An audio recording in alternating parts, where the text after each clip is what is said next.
এই যে তাল গাছটা দেখতে পাচ্ছ, এতে একটাও তাল হয়নি, শুধু পাখির বাসা রয়েছে, তাই বাজার থেকে দুটো তাল কিনে নিয়ে এসেছি। আর তোমরা কি জানো, এবার আমরা 3 বছর পর তাল খাচ্ছি। আগের বছর তাল খাওয়ার প্রচণ্ড ইচ্ছা হয়েছিল, এত ইচ্ছা হয়েছিল তোমাদের বলে বোঝাতে পারবো না, কিন্তু রাজস্থানে তাল খোঁজা ওই মায়ার হরিণের পিছনে দৌড়ে বেড়ানোর মতন অবস্থা। তবুও খুঁজেছি দু এক জায়গায়, কিন্তু একটাই উত্তর এসছে, এটা কি? তার মানে তোমরা বুঝতে পারছো রাজস্থানের লোকরা জানেই না যে তাল নামে একটা ফল আছে, যেটা আমাদের কাছে এতটা ফেভারিট। নতুন নতুন জায়গা, নতুন নতুন এক্সপেরিমেন্ট সবকিছুই ভালো লাগে, তারপরেও কিন্তু নিজের জায়গার জন্য অনেকটাই ভালোবাসা বেঁচে থাকে, আর বিশেষ করে বাঙালির তো খাবারের জন্য।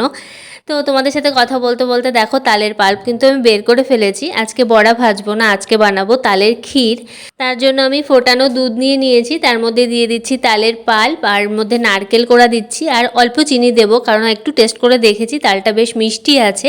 তো সব কিছু আমি একসাথে খুব ভালো করে মিক্স করে নেব। অনেকে একটা একটা করেও দেয়, কিন্তু আমি সব কিছু একসাথে মিক্স করে নিলে আমার সুবিধা হয়। তারপরে আমি গ্যাসটা জ্বালিয়ে দেবো আর নাড়তে থাকবো ততক্ষণ যতক্ষণ হাত ব্যথা না হচ্ছে।